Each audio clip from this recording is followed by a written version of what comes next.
Great time. I know you are. I can tell. Yeah. Sense of urgency. Yes, I do. So we will call this meeting to order and we will start as always with the Pledge of Allegiance.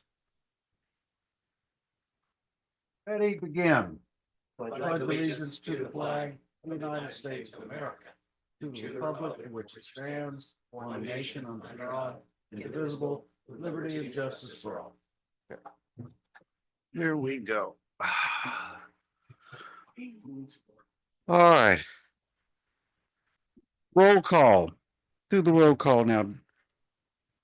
Do I do that or do you do that? I'd be happy to. Please do. Chairman Nelson, Here. Member McKesson, Here. Member Marnett, Here. Member Dale.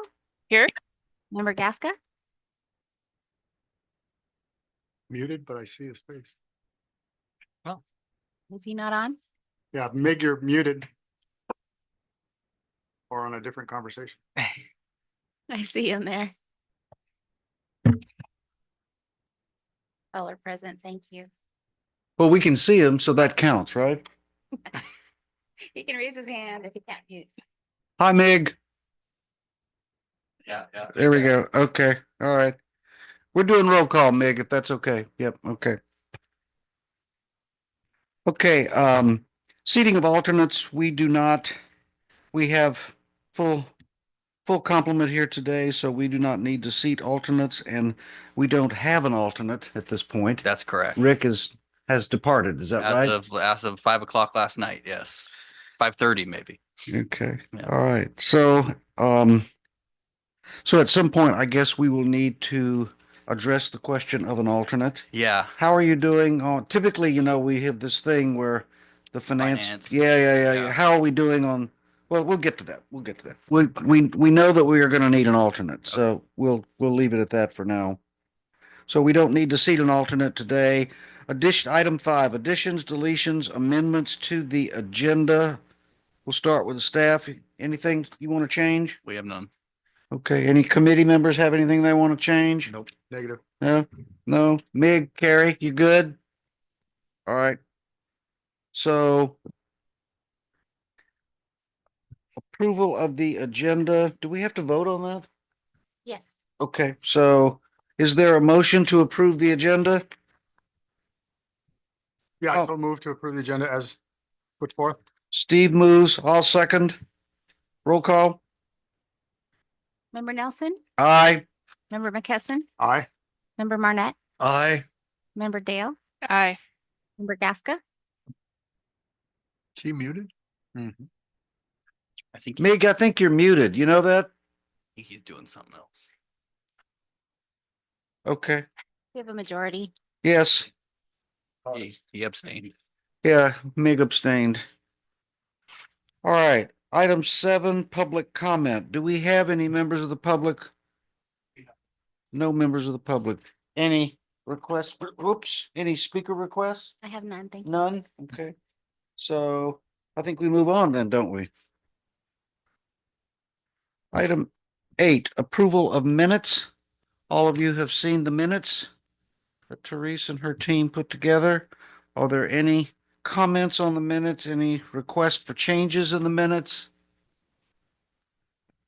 Hearing none, I move we adopt the minutes. Is there a second? Sure, I'll second. Okay. I move and is it Steve? Is that who it was? Okay, Steve seconded. So let's do a roll call on minute approval. Member Flint.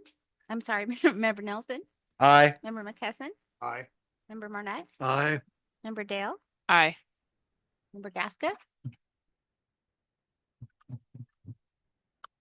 How do we get Mig's attention here? Mig, can you hear us?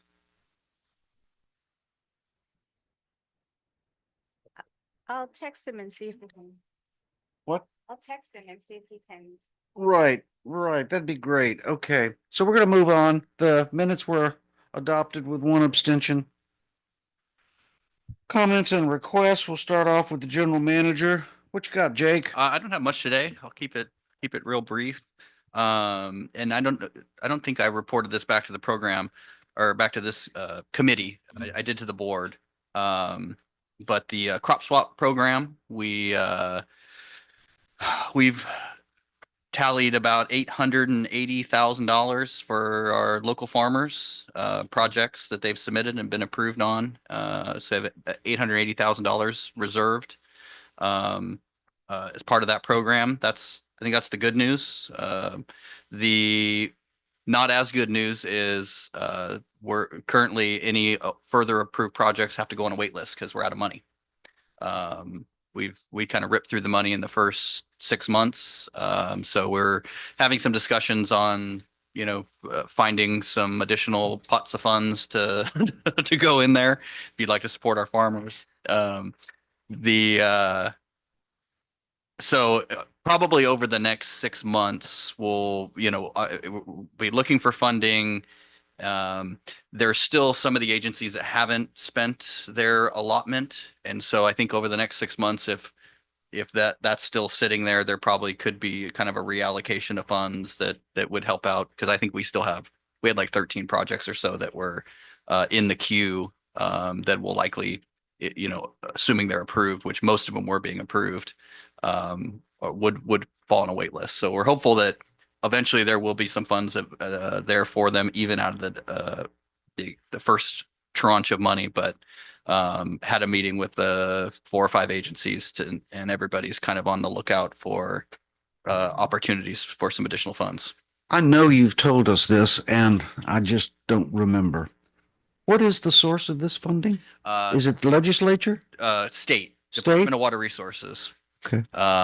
Yeah, it was. And so it's a line item in their budget that the legislature authorized in this its annual budget process? This funding came through. I think it was it was drought funding is what it actually came through. I don't think there is another line item coming. They passed Prop 4 as part of the budget, which had some water resources projects and things like that in it. But I don't think, from what I read, that there's anything like this in that state funding. And the state obviously doesn't have a lot of additional funding at the moment. They're dealing with the budget deficit. So the focus really for us was going to be Reallocations between departments or either some unused reallocation funds that we can reprogram funds. The other focus, I know, there's been conversations with Metropolitan Water District about, they do a lot of obviously water conservation funding. So potentially there, although they've got budget issues of their own. And then the other is potentially, federal money, Bureau of Reclamation, which has been active in drought funding and things like that. But most of their programs currently were targeted they're targeted at the Colorado River, or Lake Mead, but also disadvantaged community. I mean, there's a lot of funding that's really tied to those things. And so hasn't been a great opportunity yet to try to enhance that funding, but Sounds like it's a very complicated soup we have here. Is that right? a little bit. Yeah. To get more money. Yeah. But I think as we get through the remainder of the money, like, again, there's still portions that are sitting with these other agencies that are sitting unused. Once those get used up, I think it's going to be a better story, because then you've had a wildly successful program, right? You still I still got $2 million sitting on the books, or $1 million sitting on the books that's unused. Makes it a little more difficult. So that's over the next 6 months. I think you'll see either a reallocation or, potentially And additional. I guess somebody will have to deal with what the definition of success is. One definition of success is how subscribed it is. Mhm. The other definition of success is what was the outcome of the expenditures, and did those outcomes align with the programmatic objectives in a meaningful way? Yeah. I don't know what they're going to do with that, but that's another subject. Okay. That's Yep, right. thank you. So there's that one. The only other thing I was going to bring up is the alternate discussion. Obviously, with Rick's departure, we are recruiting. I think having somebody on board. I'm not sure when's January E&O. Therese, Yeah, the 7th. that might be a stretch. So we may go one more meeting without that position. I would think by February we would definitely. So leave it to this committee if you guys want to move with another alternate or just hang on. Seems like we've had pretty consistent quorum here. So we could wait till January or February until Okay, we're fully staffed. got it. Okay. Got That's it. it. That's all I got today.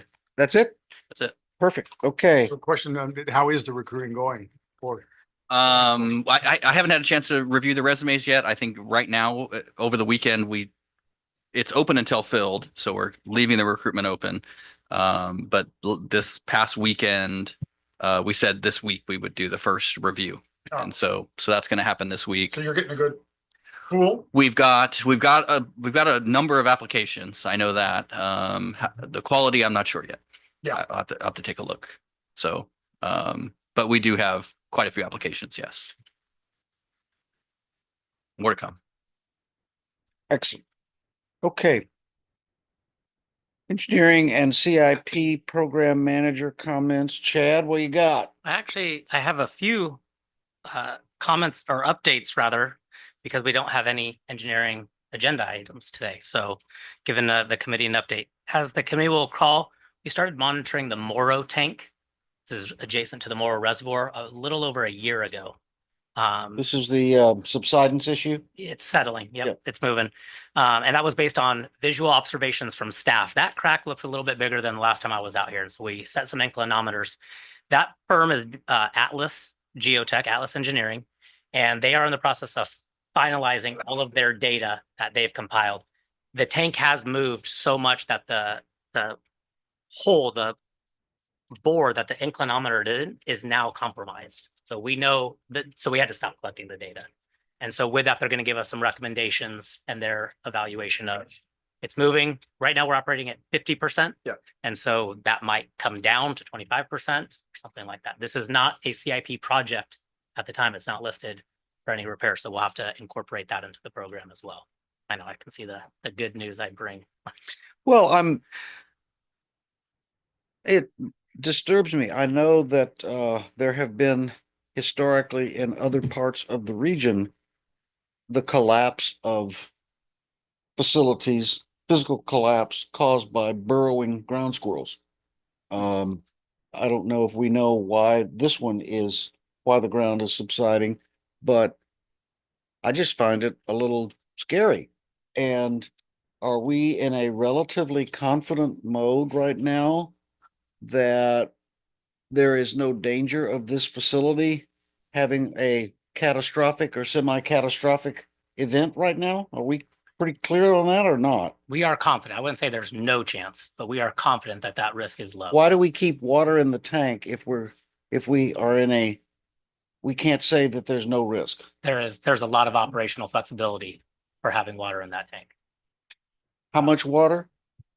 We only run it to 50%. How much water?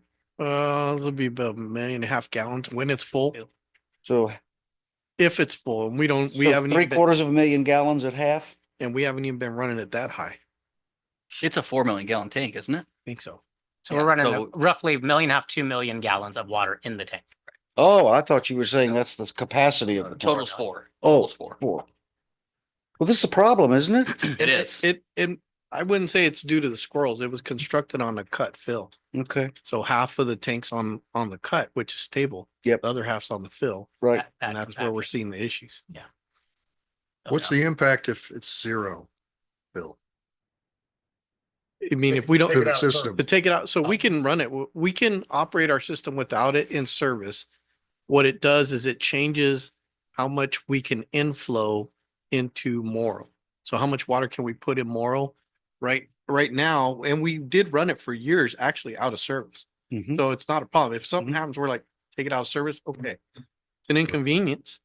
One of the interconnects that we're working on with Fallbrook would actually help us if we had to take it out of service. So we could interconnect with, turn on that interconnect and it would still feed that zone. But Just- that could be cheaper than the repair of it if you have to.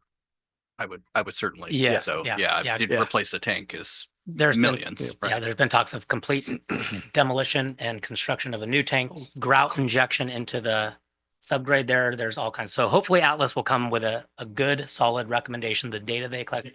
We presented, they feel like it was about 9 months ago where we were less than a quarter of an inch of the data that they had gathered at that time. So we extended their contract for another 12 months to see, let's see what it's doing. Well, it has not stopped. And so we're doing that, but you are talking less than a quarter of an inch over 9 months. So this is not, we're not seeing like a landslide effect. That's why we are confident.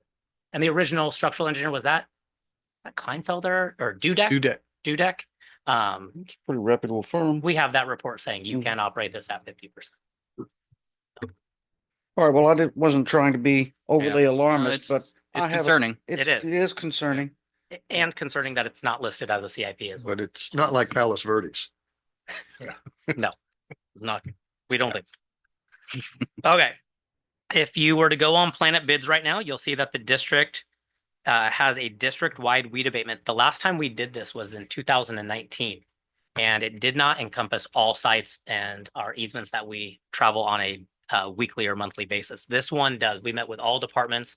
So we included in this go round the rice tank and the road going up to the rice tank, the Mora Reservoir and the road going down to the chlorination station. So it's very all encompassing. We have two non-mandatory site walks planned for the month of December with interested contractors and bidders. And then we are on schedule to take this to the January board meeting. So Is the one that body of work going up to one and down tomorrow, whatever you just described, that's already contracted work and that's gonna happen, is that correct? well, we've been doing them on a case by case basis. Right. Where we have staff has to go out and obtain 3 quotes for Mhm. every single site that we're going to And has that process occurred for this particular set of, for that site. I believe Moro was cleared Mhm. recently. Yes, is it Marty? with SMS Yep, gets the majority of our quotes. Correct. Marty Silviola? Yes. And he'll be probably among the interested ones that do the walkabout We for would- looking at the Yeah, others. yeah. Okay. Then Oh. when we go out, where we installed the Rancho Amigos pump station, district crews want to repair a section of pipeline and a 4-inch blow off. And so we need to get that area cleared. When we go out and we request quotes from local companies that are on the DIR list, typically it's SMS, Brightview, and sometimes we might get a third or a fourth, but sometimes we get no quotes on that one. We reached out to 3 and only 2 came back to us. So yeah, we would hope that they'd be interested and they're aware Mhm. that it's out there. So that's coming. I don't know if we'll have bid opened by our January, you said January 7th, Therese? January 7th is ESC, the 28th is the board Okay, meeting. I don't know if we'll definitely have the memo drafted, but I don't know if we'll have a dollar amount with a company listed on that memo yet. That's out there. Another project we've been working on is the manual transfer switches. This kept getting deferred year after year. We are in the very final stages. I let Jake know late last week that we've redone the front ends from some lessons learned on some previous projects. And so that will be ready for his review. And we're scheduled to put that job out. There's 3 sites remaining, scheduled to put that job out for bid in hopefully December's our goal. It might end up being January depending on the changes that are needed, but that job's going to happen. And this is safety, right? This is Mhm. electrical safety. Electrical safety. So that is happening and will be done this fiscal year. Is that so you can roll up a generator? Correct. Plug and play instead of having to disconnect live power. Exactly. Takes the fun out. Yeah. No. Okay, the pump stations project, we are just working on some punch list items with both the pump manufacturer and the general contractor. And so we're nearing completion. That notice of completion is scheduled to come before the January, and January board meeting. So that's looking good. All 3 stations are operational and online, working out some bugs here and there, but Do we have a condition, shall we say? In my old world, we had substantial completion as a milestone, and then substantial completion sometimes did and sometimes did not include some punch list work. And that usually came after initial operations and startup. Are we in the same mode here? Yes. Okay. So their warranty actually started when the stations came online. It's not when the board's going to accept the notice of completion like it typically would. Okay. So yeah, we are using. So you have basically declared substantial completion. Correct. Okay, all right, Correct. okay, Now working out some punch list all items. right. On that note, though, at the last meeting, there was a lot of discussion about the item for the 1.15 million, I think was needed to complete this project. Let's not remind them. Okay, well, I have good news. I have good news on it. We were coordinating with the contractor and we weren't able to go into a lot of detail at the committee level, but we had said there's approximately $200,000 in outstanding change orders that we're going back and forth on. Those matters have all been settled and they were settled for $160,000. So we came in 40,000 under what we budgeted to do. So some good news there. Yeah. Good. Okay, we are talking about the FPUD connections. So we are working with Rainbow Operations Department and FPUD's Engineering and Operations Department on 2 sites right now, Olive Hill and Maravilla interconnects. Right now, we're working with some right-of-way issues. The ideal site that both agencies want, mainly Rainbow, happens to be a private road, and there is a private utility easement, but it's amongst the homeowners. Does not name Rainbow Water District. So we're going to be working with some right-of-way issues, by some public outreach, going forward on there. But we are continuing on that effort. And this is a CIP project? That is, yeah, there's actually 4 of them listed, 2 this fiscal year, and then 2 And what phase are we in? Are we in conceptual phase? Are We are we in in- design phase? conceptual. Conceptual. Still working out the right-of-way issue. Okay, all right, all right. Yeah, when we found out it was a private road, the balloon got deflated. Then when we saw the 60-foot wide utility easement, we got our hopes up again, but it is for the homeowners only. And during conceptual, we would also deal with ancillary issues such as you're dealing with right-of-way access, CEQA, Yes, NEPA, CEQA issues, if there are any. Yep. Any other, utility conflicts, any other utilities involved, all of those things. all that, Yeah. all that is in conceptual. That's all. of And the that's where we are now. Correct, Good, okay, correct. thank you. And then that's it for my opening, and then we'll talk about the on-call as needed when we get to that item. Okie dokie. Any questions for, Chad? Okay, we'll move right on to Robert, operations. I got a lot. I'll try and keep it down to an hour, but That'd be nice. don't be mad at me if I go over. Okay, Just turn your so mic off, that's all we'll do. yeah, right. Go so many different directions. So no significant events over the holiday weekend, which was good. It gave our crews a much needed rest from the multitude of activities we've been facing the last couple months. We were actually able to use the emergency overflow at Thoroughbred because we had some high water alarms on North River Road. So we have devices called smart covers that are inside of our sewer manhole lids, and they measure as the water rises in the manholes, and we'll get an alarm. But we got an alarm on Thanksgiving, which makes sense. Everybody's home. Everybody's cooking, doing their business. So staff went out and basically started peeling off and diverting a little bit of flow into the emergency overflow at Thoroughbred. Worked out great. We were able to get the flow down on North River Road, exactly what that was designed to do. So that was a big thumbs up to operations staff for getting on that. Worked out great. Kind of piggyback on Chad with the pump stations. We're doing really good operating the pump stations right now. There are a few minor bugs, but for the most part, they've been operating well. They exceeded what we consider the design capacities for flow. So that was really helpful when we started doing our tests and we were looking at it. And we're like, well, we got to run 3 pumps. Well, not actually. So almost every station to get our design flows, we're only running 2 pumps. It's worked out great. And we're trying to run them at night, save ourselves a little bit of money. And as you recall over the years, all of our efforts to dose chloramines at Morrow Reservoir has been an ongoing battle, right? We went in there, washed it out. We put the mixers in there. We put injection into the reservoir. We did all this stuff to figure this out. Well, we've actually succeeded in having a good residual. We're between like 3.5 and 3.8 parts in Morrow. And that water's going to the 3 southern tanks now. So that's been a huge weight off our shoulders. And give that credit to the operations staff, the system operators. They were talking to a vendor who actually had a device that mounted to the mixers. So when we injected our chemicals, before we were injecting them from the top, now we're injecting them right at the mixer, and it changed the game. And it's worked out great. That So- makes sense. Kudos to those guys for doing that. We had a main break on Mission Avenue. God, what was that? November, early November, right? Yes, I remember. So, Jake spoke to President Hamilton and declared a state of emergency. It was a 20-inch line underneath Mission Avenue by La Cañada. So water was coming up on one side of the road. We started digging it up and we found a steel casing. Well, that makes sense because that's a main thoroughfare. So under main thoroughfares, usually your pipeline's in a steel casing for that exact reason. If the line blows out, you don't want to destroy the road.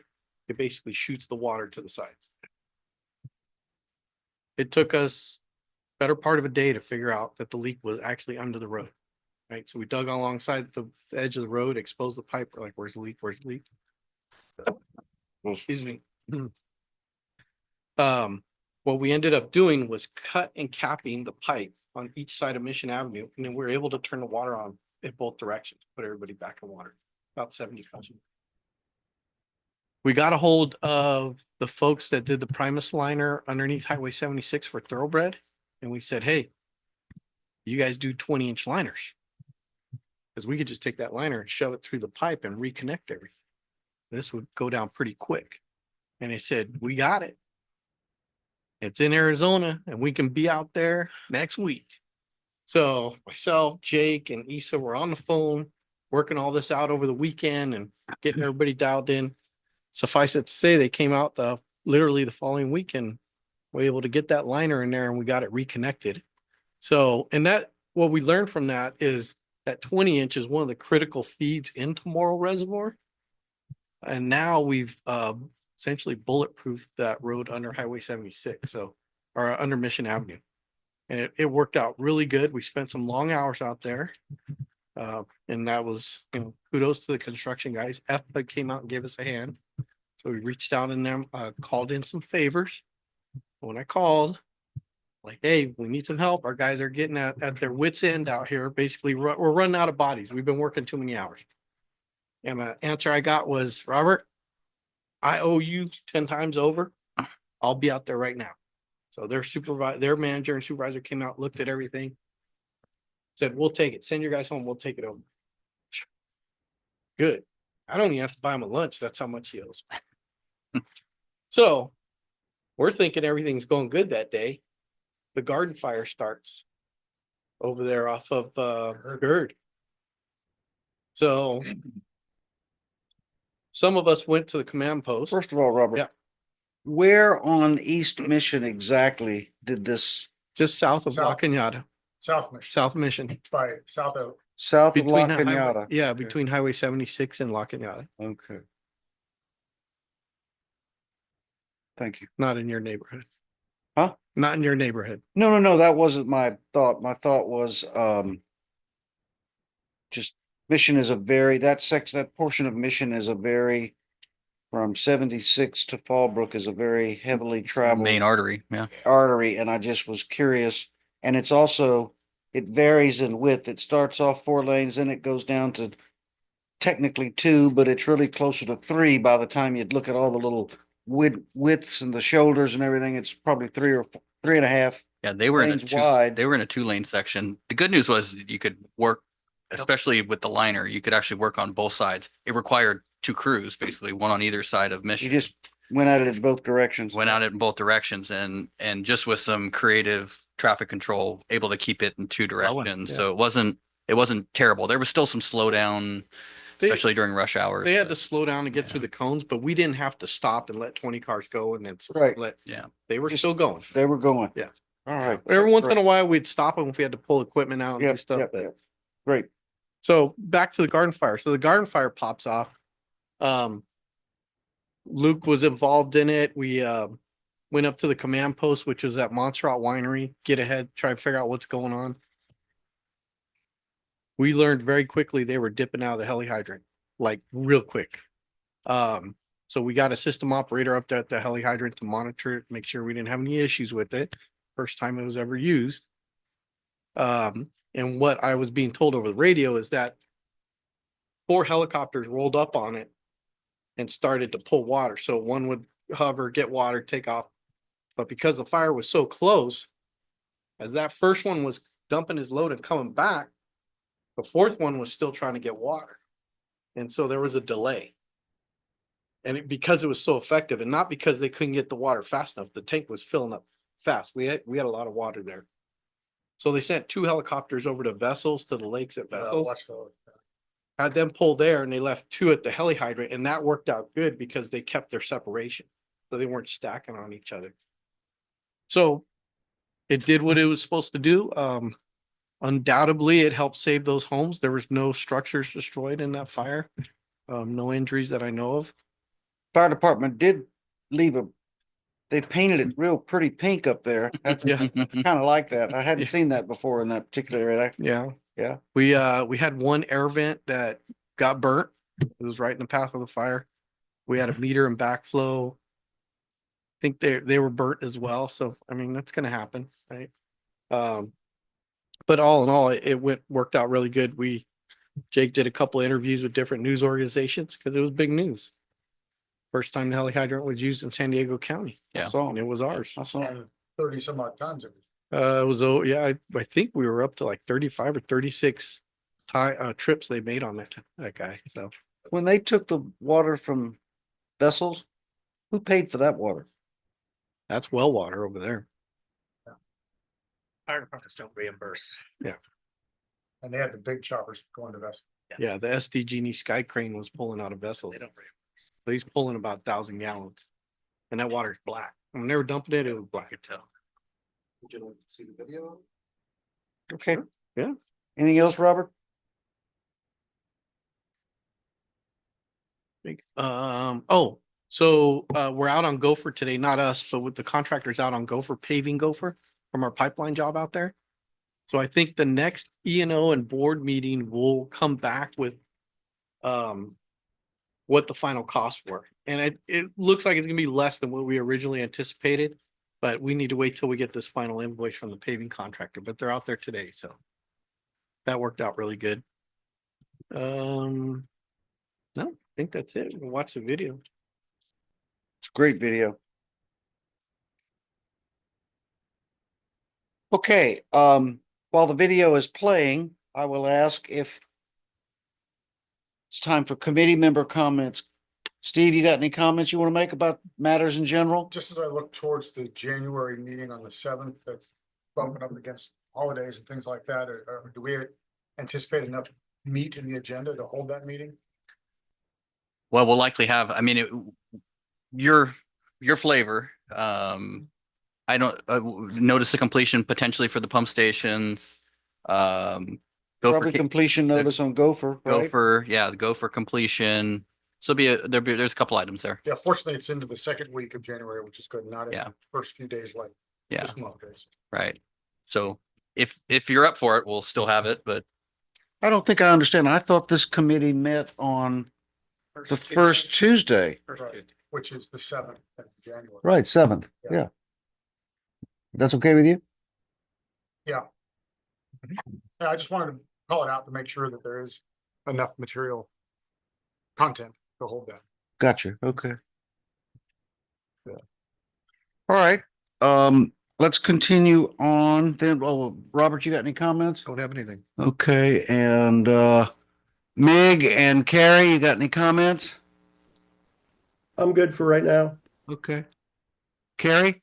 I was just going to say, this is my last meeting and it's been a pleasure serving with everyone. I hope to participate as a member of the community in the future. I think we would love to have you. Absolutely, we would, because your expertise and your experience have been very beneficial to this committee, and I think that you make a tremendous contribution, and I hope you do. I hope you do stay on. Okay, we're going to go to item number 10. Consider a sole source purchase order for odor control chemicals with Evoqua. That sounds like some kind of a drug you hear on TV, you know? Batimba and Razumba and Evoqua, yeah. And at the end of the commercial, you're not sure what it was for. That's correct. But what you do know is that the potential side effects are a mile long, which include death and God knows what else. So, so Evoqua us, okay? Okay. Robert. Oh, it's Robert. Yeah, it's, Okay. so, just to give you some background on odor control. So, odor control is a means of using a chemical to control odors in wastewater systems, but it also has another benefit of of protecting the insides of the pipes, especially metal pipes that may be exposed. A lot of wastewater entities use some form of odor control. Rainbow has never used it before because we're a small agricultural type water district. So we didn't have a large customer base. Well, things have changed. When Horse Creek and Citro were built, we had some of these other small subdivisions that came in. We started to receive complaints of odors. So we said, okay, we need odor control. But nobody knew anything about it at Rainbow, other than what you'd read in books as part of your certification and stuff like that. So we started talking to vendors. Robert, I'm just right off the bat. Yeah. I get you. And my question is, I'm thinking about this wastewater pipeline runs from somewhere near I-15 and it runs all along 76 for a long way till it gets to Thoroughbred, right? Does that. Correct. Then it goes a little ways for, so, but there's really, we must not have gotten any complaints from odor control along that run, right? Not there. We don't get them from east of Interstate 15. Right. It's west of Interstate 15. No, I'm talking about east or west of Thoroughbred. I mean, there's no homes there. What, Oh, yeah, there's Yeah. a shopping center. we get them. So that where we built Thoroughbred lift station, we've had complaints in that neighborhood. So Okay. that was another thing as we were building that lift station, you're going to get nuisance odors when the air vents come on and off. As a pump turns on, it lets the air out. There's a neighborhood right there. And that neighborhood behind is where that's one batch of complaints, That's that one neighborhood batch of behind. complaints, Okay. Right. And then do we get complaints further down the On- production line, so to speak? On Old River. So down by Bonzo Elementary School in Uh-huh. that corridor where those homes are. And then there's that relatively new development, right? Mhm. That's where that's the ones where the school is and all Correct. that. Okay. Yep. Because we're going to do another lift station there, weren't we? Correct. Yep. Schoolhouse. Yeah. Yep. Okay. And then any further along? No, because once you get past that community that's on both sides of Old River, it's just Then it Rush, just goes right? out and it goes right out North River Road, right? right. And Right. it gets to lift station 2 and it gets pumped down North River Road, and yeah, you don't get any complaints out there. You, Okay. you indicated the Oceanside actually doses odor control at lift station 2. Yep. For their So downstream. they're downstream. Yeah. Okay. All right. Thank you, Robert. Yep. Sorry about So, the interruption. No worries at all. So we started looking at different vendors and what they could provide us with odor control. Everybody has their own proprietary chemicals they use. Everybody says their chemical's the best. It's going to save the world. It's going to do all these miraculous things. Okay. So what we did is a trial period. We bring them in, they set up their equipment. We want the odor to be eliminated as far downstream as possible. What does it take to do that? And we also look at what is that chemical going to do to our own internal equipment. So one of the first companies that came out, they put 300-gallon totes out. There was very hands-on with that vendor. We also noticed that their chemical kind of had a negative effect on our flow meter at Horse Creek Lift Station, where we had to take the flow meter and basically clean it with vinegar. It became an issue. We're like, okay. And How did we know that it was that chemical causing it and not something else? it was a chemical because you could see it was all like discolored.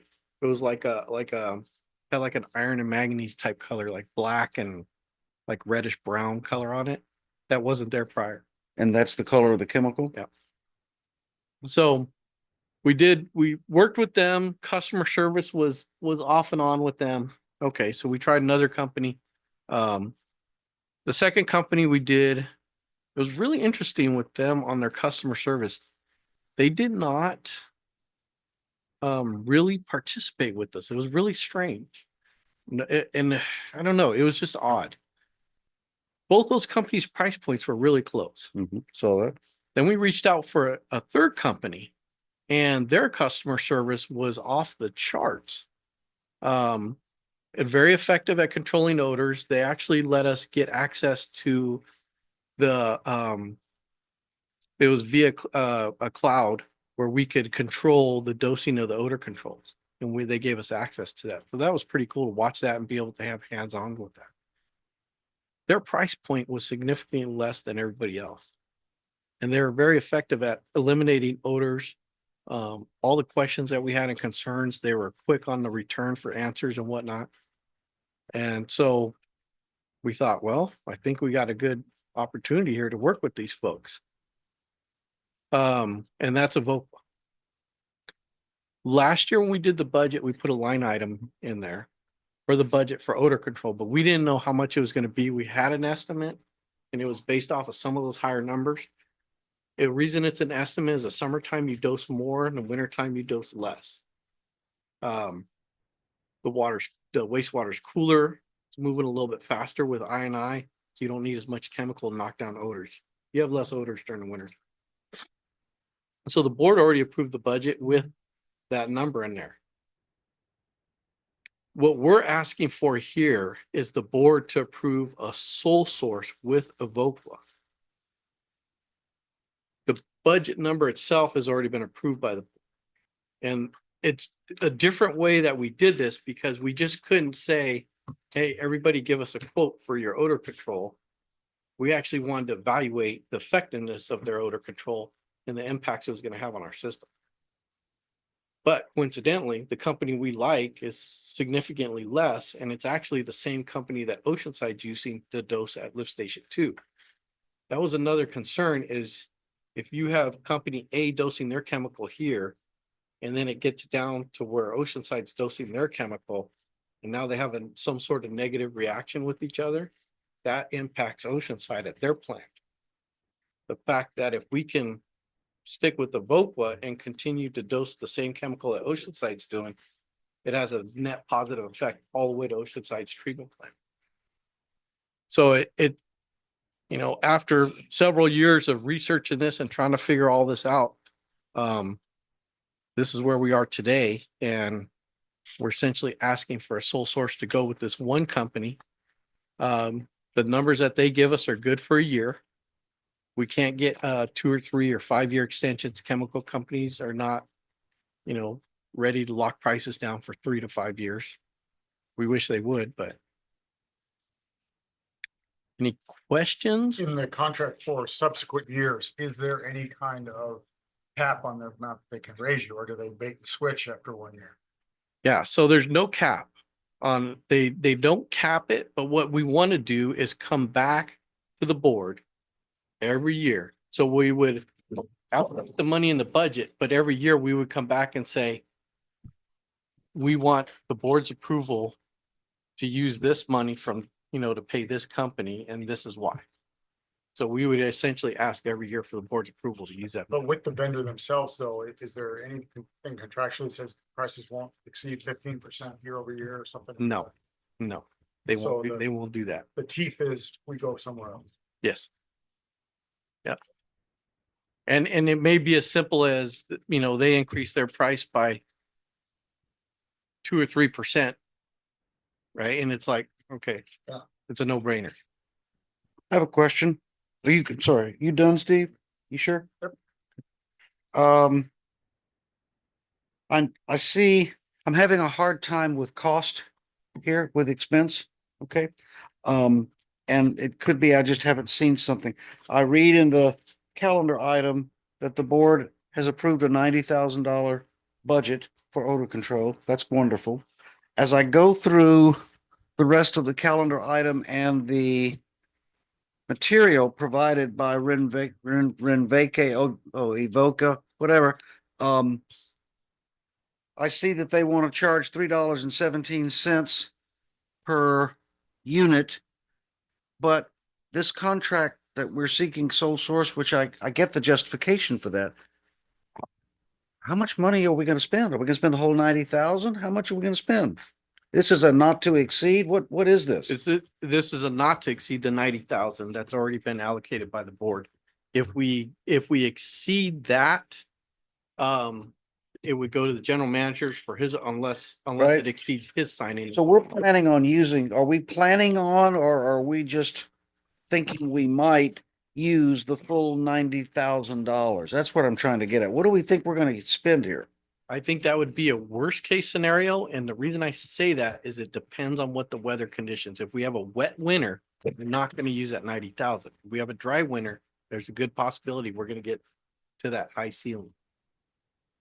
So this would be a sole source for, with this company for not to exceed $90,000, right? 90,000 until July 1 of next calendar year. Which is a 7-month project. Correct. So we're gonna spend 90,000. So we're gonna spend at the rate of 180,000 a year? No, no, this is only from now till July 1st. Right, 90,000. So that's 6 months. That's half a year. So if you double that to get 12 months, then you're gonna spend 180,000 a year? Oh. Am I nuts? Well, you're taking the budget number and assuming that's what we spent. That's what he said that it would be. Depends on the weather, right? Right? So, and this is the first time we've ever done this. Correct, So correct. I'm if with we- you. If you take a worst case scenario and you say you're gonna dose at, let's say 100 gallons per day at $8.63 a gallon, and you multiply that out by every day, that gives you a worst case scenario. Do we think we're gonna get to that point? No. And All I'm trying to do is get a handle on, now that you have investigated and you have found a vendor that you are comfortable with at a price that appears to be quite attractive, $3 and something compared to $8 and something per unit. And I'm just trying to get a handle not only on the contract, but on the bigger picture of what are we going to be spending on an annual basis on odor control. And if we have a contract that starts in January, then runs through June or July, that's a 6-month contract. And if we spend somewhere near 90,000, I don't know, call it 80,000. Yeah. Are we looking at an odor control program that on an annualized basis would be somewhere between 150 and 200,000 bucks a year? Is that likely to be our ongoing? That's all I'm really trying to, and I don't have an opinion about it. I just want to know. at a year, I would say you're between 100 and 150,000 for a full year. Okay. If I just pulled up calculator, did some real quick rough math. Okay, that's So- all I'm trying to find out. And when we come back to the board next year for budgets, we will have a better idea to say, this is our more accurate number that we're asking for a year. And then you would be seeking another sole source contract with these guys for an amount not to exceed whatever our budget is for the year, right? Correct. Okay, I just want to know. Yeah. Are there any other committee members? Carrie, I see you there. I had some questions and Yep. some comments too. So, yeah, having come from motion side, I can attest to the effectiveness of this chemical. I'm very pleased that the district's going to be dosing because it is an effective chemical and those odors can really get out of control if you're not doing something to address them. That being said, I have a lot of questions too on costs. And I also was, the math was not, as Flint says, the math was not mathing for me in terms of the cost. The contract says that the cost of the chemical per gallon is $3.63, but it does not include tax. And I know tax it came up in an item last month at the board. So I would just suggest that be added to the staff report so that there's full transparency on what the actual cost is per gallon. So it looks like it's $3.92 with those taxes. And the contract also showed that Evoqua was estimating that they would dose at 60 to 100 gallons per day. And at that cost, it's 85,000 to 143,000 a year, which would exceed the 90,000 that you're asking for. And we've actually, so your numbers are dead on. The dosing changes depending on the weather that we have and or if we're getting complaints for customers. Mm-hmm. As we go into winter time and the temperature starts to cool down, we dose less. So it's hard to say every day we're going to dose at X amount of gallons per day. Cause it literally depends on the weather, and what we're hearing from customers. So I think that's kind of the gray area of the whole process. And I think we need several years of data to pick up and say, okay, this is what our average over a 12-month period is, but we don't have that data right now. So I think as we move through this in subsequent years, we'll be able to very accurately say, okay, this is what we need every year. How much chemical are we using at what price point? And what is our average dose per day throughout the year? So is it a concentration based dose? It's a constant dose. So no matter how much flow is coming into the lift station, the amount that's being dosed is the same unless somebody cranks it up because there's an odor complaint. Correct. Okay. So I also saw in the contract that Evoqua, the chemical supplier, the one that we're paying for the chemical, has control over the dosing into the system, which is kind of like, Yeah. So ah, yeah, from the outside, that looks like, wow, they're just making their own money as they see fit. So until we sign a contract with them, they will not give us the actual, how do you want to say it? The rights to be able to control the dosing because it's a trial period right now. So we don't have access to go into the cloud on their website and make changes. So the way we make changes is we have to call the sales guy, tell him, hey, mhm. what we want to do. And then he says, okay, I'll make the changes. Then he confirms that back with an email because we were in a trial period. But So once the contract, he says you guys will have full access to change that daily, however you want. So we won't have control. That's not our thing. But that's not how the contract's written. The contract says that they will go in, do monthly monitoring, and they will adjust the dose. It doesn't say after the trial period ends that the district now controls the dose.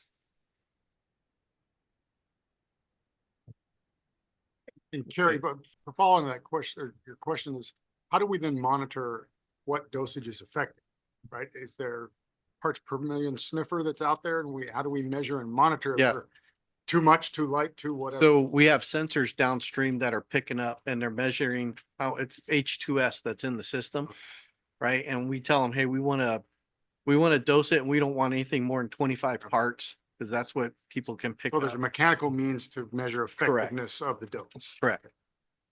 But Carrie, you bring up a good point. I need to circle back with them on that because that's not what they were Yeah. telling us. So that's Well, something we got to circle I back. mean, I also wondered with that website whether there was a cost to use that website because sometimes these companies will charge you a monthly cost to use their proprietary software to control the chemicals they're selling you. It's just something that I think that should probably be in the contract as well. Okay. But so I have two suggestions to this action.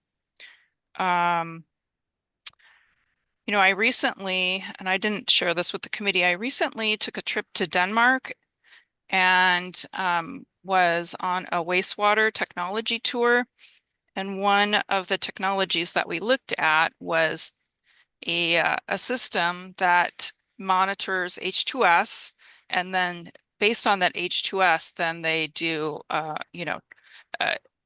they differ the dosing. So they dose based on what the level of H2S is in the system. And I think that's kind of what you're saying, Robert, is during the wet winter times, you might have to do more. Well, it's just using smart technology to take a reading and then send the reading back and then adjust the dose so that you're not overdosing, So I would request that this action be amended in order to move forward with the contract with the caveat that the district also look into this other smart technology and implementing that at some date, because I think there's some savings that can be had for that from implementing something like that.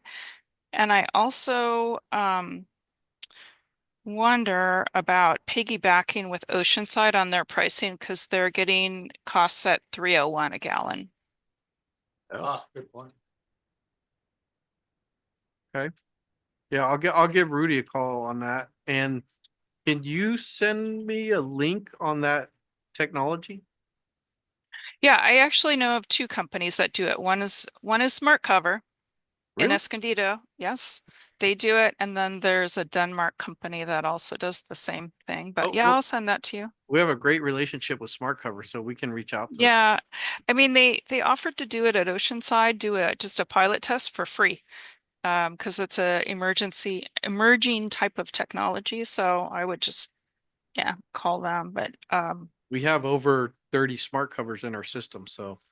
yeah, I'm sure they'd love to hear from you. But I think maybe piggybacking off of Oceanside's contract might be good. They did an RFP in 2024. They do it annually. They buy a whole lot more chemical than Rainbow, so I think they're getting some good pricing, and you can usually piggyback under some California code to get their pricing too. I just texted John McKelvey and he said that it also includes the tank rental. Same sort of stuff that's in this contract, but I think it just needs to be tightened up a little bit to protect the district so that so the district's in control of dosing and not the chemical company. Is Oceanside in control of theirs? Yeah. Yeah, and that was one of the comments that my contact said. You don't want them controlling your dose because Yeah, they, it's like the kid in the candy store, right. you know. But I think this is a very positive action. I think this is a good thing for the ratepayers, but I think just some tightening up and we would get a really good value for the district. Okay. As well as that question of the cloud fee Yeah, that's a question too. Mhm. is included. I actually think I did see that at the bottom of the contract Oh yeah. where it says remote monitoring Mm-hmm. included in the price chemical. Well, that's Oh, from the that's good. Okay. control, centralized control, Us taking control of it. meaning us getting into their Yeah, central that's- system. Yeah, we'll have to get back with them on that. I mean, I think those things would be helpful to have in the fiscal impact section too. Mhm. You know, there's no cost to this, so it's kind of a win, right? So I don't know if you want to reword my suggestion, Flint, but that was my suggestion is tightening up the contract and then piggybacking with Oceanside and also doing that smart dosing, moving to smart dosing. Now, Robert, a question on the other two bidders at 8 something a gallon. What's the concentration effectiveness or whatever? Are we using twice as much No, of one? And no, so it's apples and apples Yep, more or less. it was as far the as same- effectiveness and concentration. correct. Okay. Yeah. Surprising the price. It's, yeah. Are there any other questions or comments? If there aren't, I think where we are is that we are looking at a motion to recommend approval by the board, subject to 3 changes in the calendar item going to the board. Number 1 is that we look at piggybacking with Oceanside in terms of getting some price relief. Number 2, to make sure the contract is amended appropriately to eliminate the possibility or to eliminate the requirement that Rinvoq does the dosing and instead that we are in charge of the dosing. And oh, Carrie, I've forgotten the third one. What's the third one? Do Um, the smart technology. Using smart Mhm. technology for the monitoring. So those are, monitor dosing. Yeah, Yeah. control. I mean, yeah, so the intent is to get the chemical in there now and then move to a smart dosing. so I think that would be a pretty accurate summary of where we are. and I'm looking around at board members, committee members rather, and I'm seeing nodding of heads. So I'm gonna make that the motion. You got that? So I'm looking for a second. I will second that. Okay, Steve seconds. So it's been moved and seconded to move forward with the staff recommendation as amended by the three items and roll call vote. Member Nelson, Aye. member McKesson, Aye. member Marnett, Aye. member Dale, Aye. member Gasca, Aye. unanimous vote. Okay, unanimously carries. And Carrie, that's just another reason why it would be very, very beneficial to the district and this committee if you were to continue your service here. Today is a perfect example of what you bring to the party. Thank you very much. Absolutely. Thank you, thank you.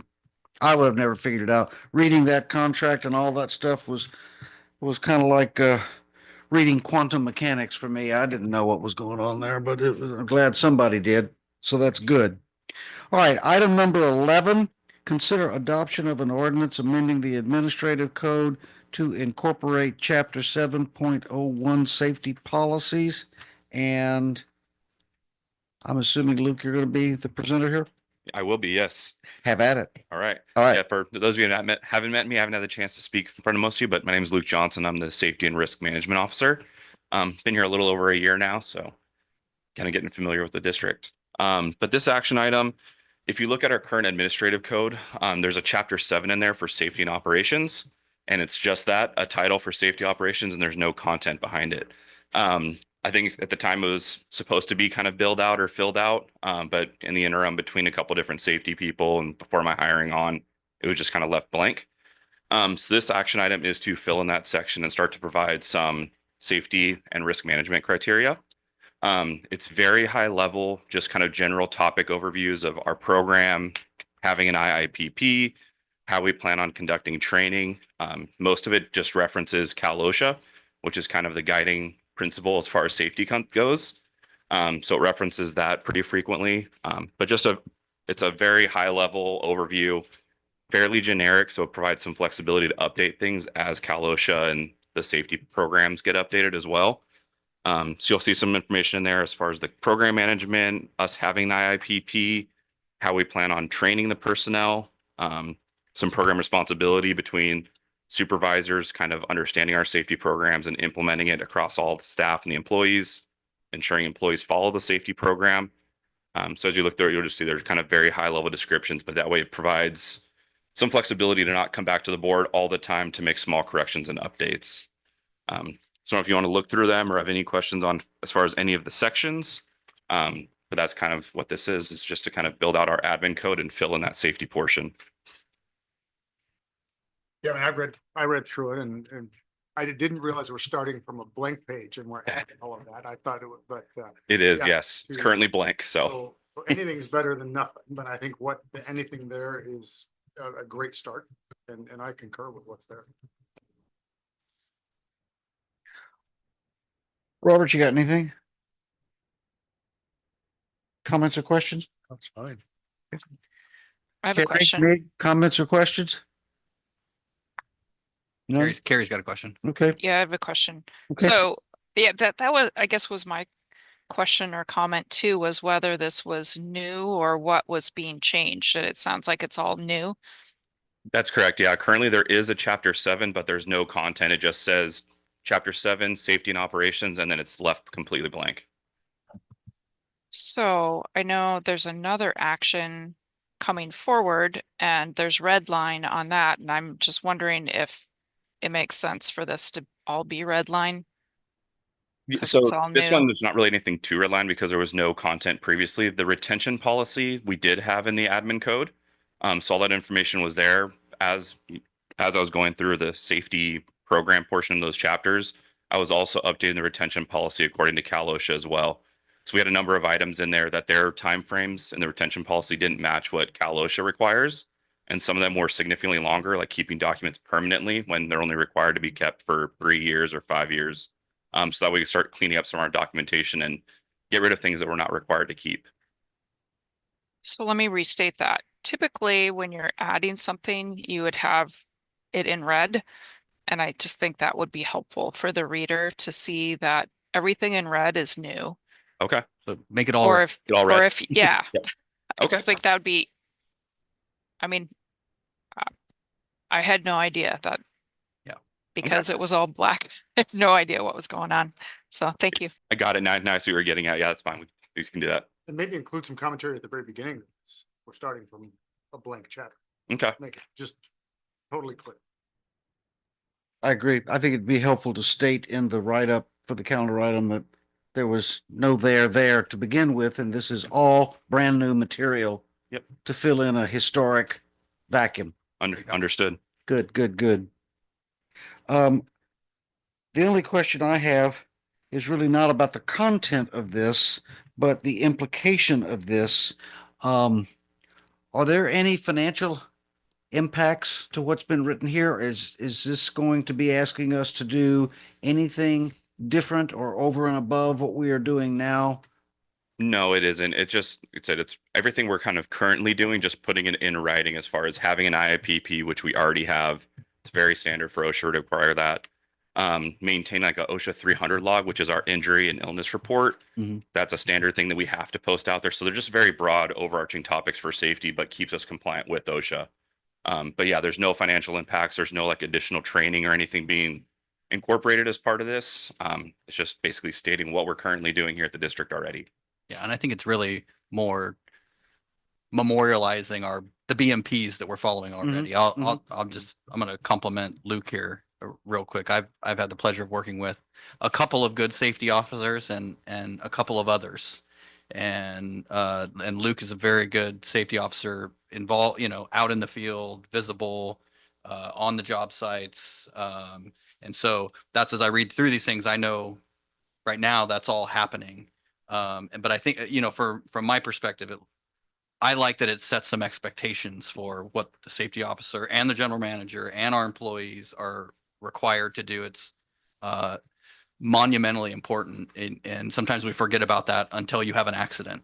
And then, it's a really not a great reminder. So anyways, it is very high level stuff. You might go, where's the meat in this? But really it is kind of the stuff that establishes your program and puts you on a path to avoid those things. And so I'm appreciative of the effort and appreciate you guys reviewing it. So it's Cal OSHA centric. I guess my question would be, are there any other documents that you're referring to or would refer to? I know sometimes there's publications from different organizations in a particular arena that cover safety, and some of it's more stringent. So what's the approach going to be with regard to that kind of an issue? Are we going to be at a minimum with Cal OSHA in some cases, whereas some societies or other organizations may have something more stringent, and we're going to go with more stringent? Could you address that? Yeah, so most of this stuff, and kind of in my thinking, it's like what we put in our policy, or kind of what is here, is kind of, I don't want to use the term the minimum requirement, but it's like these are kind of the standards that Cal OSHA would put in place. There's always the opportunity to exceed those expectations and to do more than that. But as far as like the admin code portion, it's pretty specific just to kind of stick us to the bare minimum. We're providing all the required safety programs that any kind of normal business or company would operate under. Our standard operating procedures for like more specific tasks, I think that's the avenue where we can start to flex and change those things with a little bit more quicker response. So as the industry changes, if it's changes to trenching and excavation, specific, requirements from a certain manufacturer, those are kind of the areas where we can make those fast changes and make sure that people in the field are practicing at a higher level. But we don't want to necessarily have to make those changes on the fly all the time. And there's things that are tried that don't work out so well in the field. And so Cal OSHA is kind of the standard as far as safety goes. So I'd consider that to be the meat and potatoes of what we want to do. But then we can really dive into a lot more detail with our standard operating procedures and update those a lot more frequently as well, rather than going in and updating our admin code every year, every 2 years. Oh, okay, thanks. I like that approach. Okay. Any other comments? Any other questions? If not, I'm looking for a motion here. I'll motion to approve. Okay. Second, So staff recommends approval of option 1 and option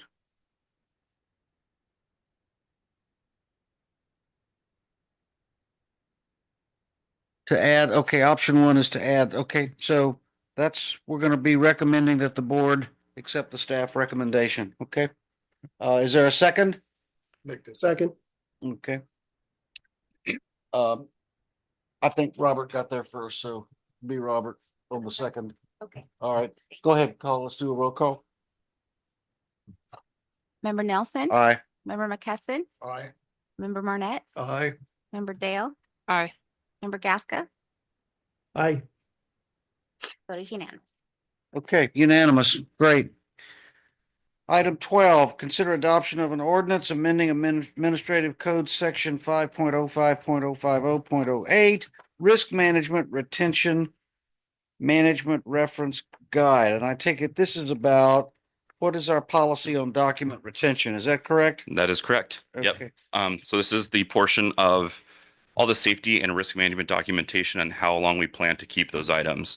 The two big drivers for it again is, some of the items in there, we had things that we were holding on to permanently that aren't required to be maintained permanently. So you're having to maintain those documents, hold on to them, put them electronically, however you plan on filing those things away.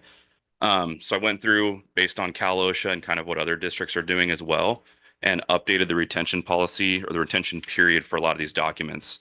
So you'll see on some of the red lines, some of the environmental stuff that we had that we were going to maintain permanently. It's not required. Those permits are 3 years that we have to maintain them for. So I updated those to be 3 years. The other big section of kind of the updates is the record location. A lot of them were stated as being in the safety office, which is the case currently. We have paper files in there and I maintain a lot of the documents via paper. But we've gone to a safety management software called SiteDocs. We can do all of our document management there, maintain it. It's accessible to all the employees in the field, in the office, whether they're offline or online. So that's reflected in there where it's going to be documents in the safety office, kind of the paper copies, and they're also available electronically or via our SMS system. And same thing with the media type. A lot of them were paper before. We're trying to get away from that and not having as many paper copies and starting to memorialize these things electronically. So one, it's accessible to everyone, readily available in the field. And two, when it comes to that retention period and we want to get rid of documentation, we're not shredding a bunch of paper and things like that. We can basically offload them electronically as well. So just mostly updates to some of the retention periods, cleaning up a few of them that didn't really state currently. Like it would just say 3 years, but 3 years from what date? From employee termination, 3 years from the current event. So that's the majority of the updates you'll see here as well. And then the regulatory information too. Government code, let me see which one it was. I think it was 60200. It's just a very standard statement saying that government agencies will maintain records. It doesn't specify which time frame for which document. So a lot of those were updated to reflect Cal OSHA as well as who we're referencing when we go to maintain those safety documents. So while I'm here, I know it. But if somebody else comes in the future, they can go and look and say, okay, I can reference Cal OSHA to figure out why we're maintaining these things as long as we are. Right now, is the bulk of our document retention all hard copy paper? The majority, there's been an effort to start taking some of those paper copies and start to save them electronically. So we have them that way. But yeah, right now the majority has been paper and now we're kind of starting the transition to electronic and then trying to take those paper copies and scanning them and making them electronic as well. Understand. And if you were to make a quick estimate, how many file boxes of hard copy documents do we have that have not yet been scanned into or put into the Are you talking online? just safety or district? Yeah. No, just his word, Safety. just what this is about. Okay. I don't even know down in our Connex box. I know in my office that I have 2 file cabinets, the large, like 4 foot by 4 foot or 5 foot high, completely full of safety documentation dating back to 2007, 2008, maybe even previous to that. And so some of that probably can be discarded, Yes. but we still have a very large volume of documents to be put into the online system. And is this basically a scan process? Yeah, it's scanning the documents and then saving them in a file location and kind of dating them so you know when they can be. So it would take an employee an extremely long period of time Yeah. to get all this done. Do you do this? Right now I'm in the process of just taking what we receive and making it electronic. I haven't had the time to sit down and start taking the old documentation yet. We did at one point have a part-time employee that was doing some of this electronic filing of documentation. But yeah, that position didn't get continued. So So our backfill operation is huge here, right? It is, and that's- really that effort needs to be done at some point. We do have an electronic document management system.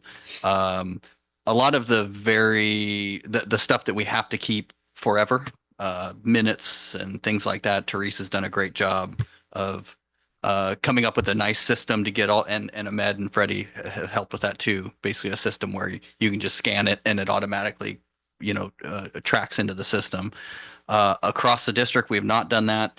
The way I've seen that done before, typically the most efficient way is to bring somebody in and they do it all in a couple of months. You tab everything and you get all those legacy documents that you need into the system.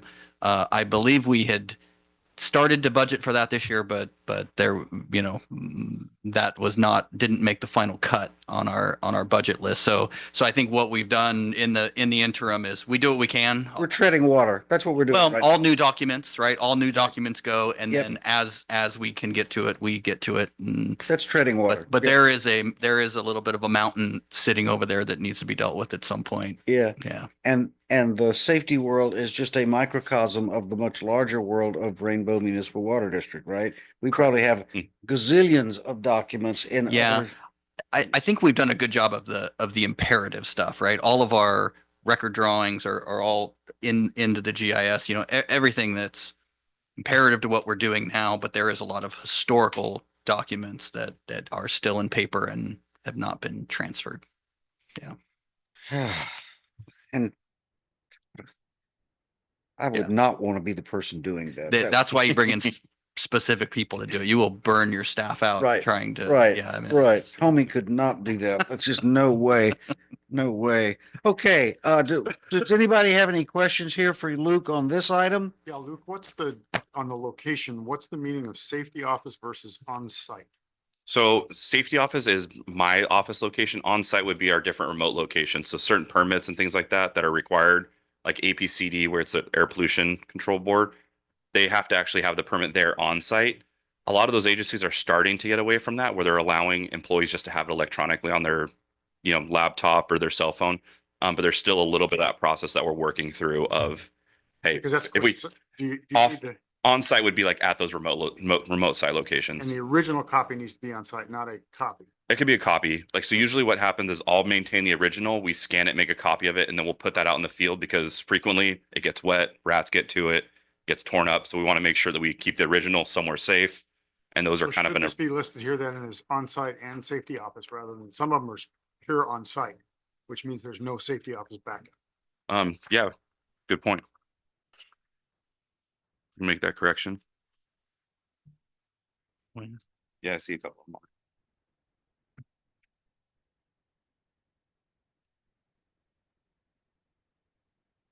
And then the P and the EP, that's paper and And electronic, yeah. electronic paper? Yeah, no, I just saved electronically. Okay. Usually like when we think of paper copies, you're thinking like the physical copy in the office. Now we're kind of saving more of those electronically in PDF. And what's the document name? Yeah. Got a computer question. We have offsite backup of all of these things that you'll be storing electronically? Yeah, so we have a little story where there was a whole computer that we were scanning. This is before even Tom's Kennedy's time here. That computer got lost. So all of Can't make it up. all of the scanning that we do, we have literally 3 backups of it. Okay. Yep. 3, 2, 1. Is the committee ready to make a motion on this item? The staff is requesting that option 1, which reads, adopt the ordinance amending the administrative code reflecting the changes presented in the retention reference guide in alignment with Cal OSHA and updated safety management software. That's option 1. Option 2 is make no changes. So is there anybody who is comfortable making the motion to support and recommend option 1? Yeah, I'll make a motion that we adopt the amendment. Okay. As described with further. Yes. edits Okay. that we I'll just- second. Okay. Steve moved, Carrie seconds with a small change to make sure that For the record. yeah, locations. right. And so I think it's time for a roll call. Yes. Member Nelson, Aye. member McKesson, Aye. member Marnett, Aye. member Dale, Aye. member Gasca, I, motion is unanimous. It's unanimous. Perfect. Okay. Move on to item number 13. This is one I'm particularly interested in because there was a lot of stuff going to the board from both this committee and the finance committee. And unfortunately, I was out of town and I missed what I think is probably a pretty important board meeting. So I'm looking forward to hearing the board action updates. It was a significant board meeting. And I'm gonna pull up the agenda so I don't forget anything. The board did approve the tank maintenance amendment. So some discussion on that, but approved it as amended by the addendum that you saw. We did include the specifications. So we added a specification section. Chad actually drafted it up for the amendment that basically referenced the applicable codes and standards And the of which specs the for coding. an overhaul of the tank, right? Correct. Okay. all right. Correct. And so Good. that was added per the committee's recommendation. So we have a good scope of work now, right? We do. So that went through, or did approve the increase to the pump station budget. Bit of discussion on that as well, but there was an approval. We did talk at this committee too about, I know you guys, your recommendation was just, yes, we need to amend the budget. The board can decide how we actually want to fund that. We did show that as part of the, our ability to fund that through the financing of the exit fee. We're basically reimbursing ourselves for the initial exit fee payment, kind of in a way allows us to kind of cover this 1.15 without hitting additional reserves. It balances out. It's not directly paying for it, but it balances it out. So that was the decision by the board. They did approve the full the financing of the full exit fee payment as well, which actually went to budget and finance, but sort of related to the Mhm. pump station overage in a way. And as Chad mentioned earlier, we at least got about $40,000 back on our change orders. Chad had a hard negotiation with the contractor there and shaved some of that change order cost off. So that was good. I think that was it. Was that all that went to the E&O? There was one more, and that minor- was the recommendation from the Oh, that the 700,000 be used to fund There was pipeline replacement on La Cañada. the board punted on that one. Asked, they wanted to get some more feedback from ratepayers, community, that kind of thing, and so TBD. Okay. I kind of figured that would be Yeah. the case. Yeah. Anything to add, Chad? there was one miscellaneous notice of completion for a 1-inch water service. Okay. That was it. Yeah. All right. Yeah. Okay. Well, thank you for that update. Yep. Any questions for Jake on the update on all that stuff that we've been going through? Nope. Okay. Yeah. And I did, when I gave your update, I considered giving an impersonation, but I refrained. What would that have looked like? I got up there and I was going to do it. And I thought I should have practiced this in a mirror before I did. So I didn't go for it. I Well- I chickened out. Whoever, if you did it, thank you very much for pinch hitting for me. I appreciate that. I did express, a lot of the concerns, some of the concerns that were weighed about, when we were talk through the financing and, both budget and finance and the things that were brought up in E&O. So I made sure everybody was kind of aware of the discussion that we had. Ultimately, we did recommend, but it wasn't without a lot of color there. Right. Yeah. Right. Okay. Well, thank you. You could have just put on a Yale ball cap.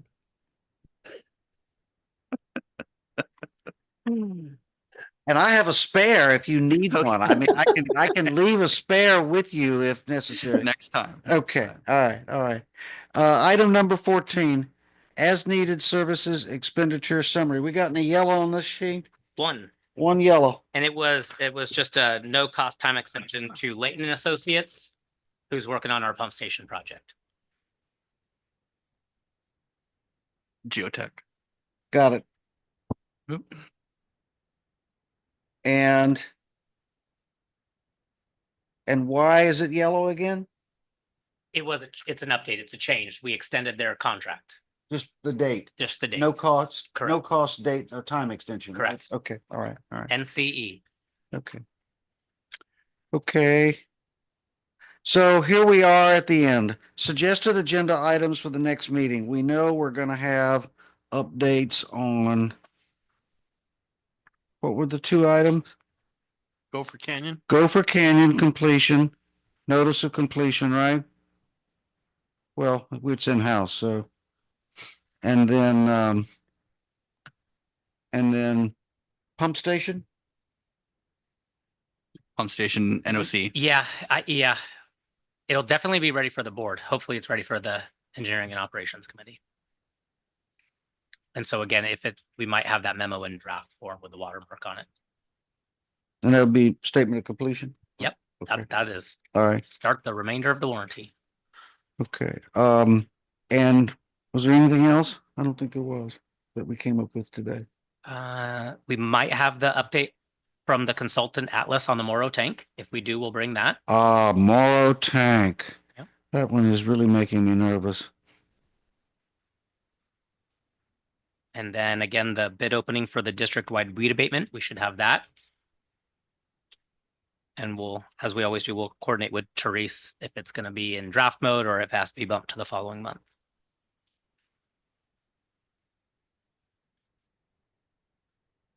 Okay. You got all that, Therese? I do too. All right. So are we done? One Right. item. Yep. Yeah, kind of pulling a thread, we had talked just a minute ago about storing important documents and that sort of thing. And back a while ago, the board had asked Tom about the wells that we used to have. And apparently some prior board and staff had not renewed the appropriate paper, and I guess rights we had lapsed.